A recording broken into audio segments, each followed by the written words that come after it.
Hello everybody, welcome back to Unique Arts. I'm Costco Picasso. You can call me Shannon. Today we're going to be going over a short essay called "The First Man Was an Artist," and this is an essay by Barnett Newman. Most people, if you are acquainted with Barnett Newman, they're not going to be thinking of him as a writer. He is a 20th century artist. I will be going over it briefly, giving you a little bit of background on Barnett Newman before I actually read the essay. The essay is only about 3 pages long. I'm going to read it for you if you don't want to bother looking it up for yourself, but you can find it online for free.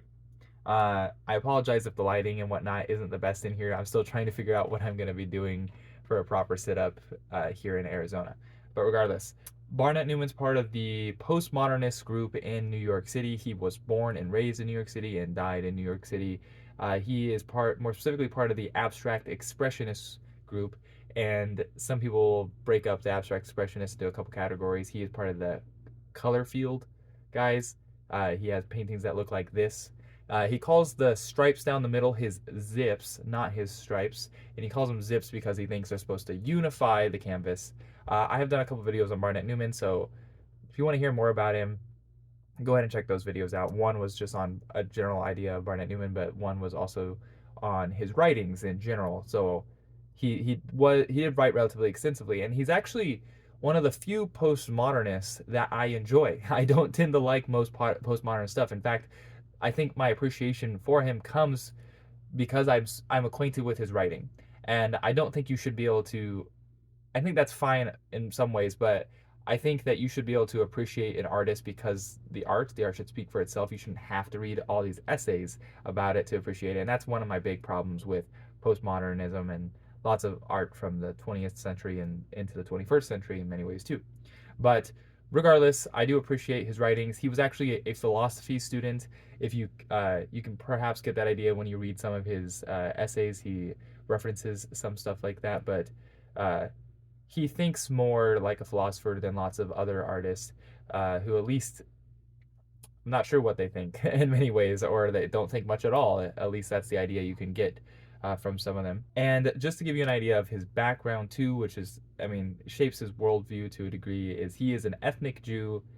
He was an atheist though, so he does talk about God a bit in this essay I'm going to read to you. But keep in mind that he doesn't believe in God himself, so it's perhaps kind of interesting. But just we're going to be going over this general idea that the idea that man wants to create, do more, and be more than other animals, because ultimately it comes down to, scientifically, we're animals, but we have this sense that we should be more than the other ones. Other animals can communicate.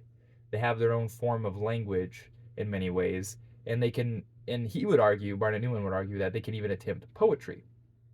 And so, while we may like poetry too, and I think he would applaud poets, we're not just trying to be poets, we're trying to be more like God himself. And in many ways, that is where we get our meaning from, that we can create, the idea of creation, that the utilitarian idea that we need things to survive, he thinks is secondary to the idea of creation, trying to be like God, trying to express that knowledge that we have that can give us back to that state of Eden, and with, through knowledge essentially. And I think it's an interesting idea. In fact, one of the other writings that I have not gone over extensively, and we're not going to go over really here, but I'll mention, is that in a eulogy, essentially, he mentions for a different artist, Arshel Gorky, that Gorky committed suicide, and ultimately he says Gorky committed one of the most, like, ultimately aesthetic acts, and because it's kind of useless, obviously, to a degree, and I think this is what happens for most people. At least what we think about is that people commit suicide when they have failed their social obligations, that they can no longer, they want to, they're too ashamed to confront society after seeing themselves as failures. They can no longer provide for their own needs, for survival, which is those animalistic needs, the need to eat and stuff like that. But Newman, I think that perhaps he would even argue that it's ultimately a failure, and the reason why people resort to suicide is because we have failed our dreams. We have uh, those other things are secondary. Again, that it ultimately is the fact that we feel like we have lost the ability to create, to be more, uh, and so we give up, and that's just the manifestation of that. But regardless, uh, I'm going to go ahead and read this. This should only take a couple minutes to read as well. Undoubtedly, the first man was an artist. A science of paleontology that sets forth this proposition can be written if it builds on the postulate that the aesthetic act always precedes the social one. The totemic act of wonder in front of the tiger ancestor came before the act of murder. It is important to keep in mind that the necessity for dream is stronger than any utilitarian need. In the language of science, the necessity for understanding the unknowable comes before any desire to discover the unknown. Man's first expression, like his first dream, was an aesthetic one. Speech was a poetic outcry rather than a demand for communication. Original man, shouting his consonants, did so in yells of awe and anger at his tragic state, at his own self awareness, and at his own helplessness before the void. Philologists and semioticians are beginning to accept the concept that, if language is to be defined as the ability to communicate by means of signs, be they sounds or gestures, then language is an animal power. Anyone who has watched the common pigeon circle his female knows that she knows what he wants.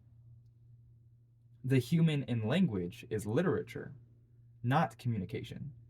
Man's first cry was a song. Man's first address to a neighbor was a cry of power and solemn weakness, not a request for a drink of water. Even the animal makes a futile attempt at poetry. Ornithologists explain the cock's crow as an ecstatic outburst of his power. The loon gliding lonesome over the lake, with whom is he communicating? The dog alone howls at the moon. Are we to say that the first man called the sun and the stars God as an act of communication, and only after he had finished his day's labor? The myth came before the hunt. The purpose of man's first speech was an address to the unknowable. His behavior had its origin in his artistic nature. Just as man's first speech was poetic before it became utilitarian, so man first built an idol of mud before he fashioned an axe. Man's hand traced the stick through the mud to make a line before he learned to throw the stick as a javelin. Archaeologists tell us that the axe head suggested the axe head idol. Both are found in the same strata, so they must have been contemporaneous. True, perhaps, that the axe head idol of stone could not have been carved without axe instruments, but this is a division in métier, not in time, since the mud figure anticipated both the stone figure and the axe. A figure can be made out of mud, but an axe cannot. The God image, not pottery, was the first manual act. It is the materialistic corruption of present-day anthropology that has tried to make men believe that original man fashioned pottery before he made sculpture. Pottery is the product of civilization. The artistic act is man's personal birthright. The earliest written history of human desires proves that the meaning of the world cannot be found in the social act. An examination of the first chapter of Genesis offers a better key to the human dream. It was inconceivable to the archaic writer that original man, that Adam, was put on earth to be a toiler, to be a social animal. The writer's creative impulses told him that man's origin was that of an artist, and he set him up in a garden of Eden, close to the tree of knowledge of right and wrong, in the highest sense of divine revelation. The fall of man was understood by the writer and his audience not as a fall from utopia to struggle, as the sociologicians would have it, nor, as religionists would have us believe, as a fall from grace to sin, but rather that Adam, by eating from the tree of knowledge, sought the creative life to be like God, a creator of worlds, to use Rashi's phrase, and was reduced to the life of toil only as a result of a jealous punishment. In our inability to live the life of a creator can be found the meaning of the fall of man. It was a fall from the good rather than from the abundant life. And it is precisely here that the artist today is striving for a closer approach to the truth concerning original man than can be claimed by the paleontologist, for it is the poet and the artist who are concerned with the function of original man and are trying to arrive at his creative state. What is the raison d'etre? What is the explanation of the seemingly insane drive of man to be a painter and poet if it is not an act of defiance against man's fall and an assertion that he returned to the Adam of the Garden of Eden? For the artists are the first men. So I think ultimately that it's interesting, whether you agree with him or not. But, and even if it isn't true, cannot possibly be biologically true that a man will not first consider survival rather than the heavens. It's interesting to think about, I think, at least. And so give me your thoughts. That would be greatly appreciated. Leave a comment. If not, I guess feel free to like and subscribe. I greatly appreciate it. And yeah, just let me know what you think. I'd appreciate that. I think in many ways he's mythologizing first man, which is something that I could see people having problems with, but I think is helpful at times. So regardless, I'll see you guys next time. I've been Shanen, and thank you for watching.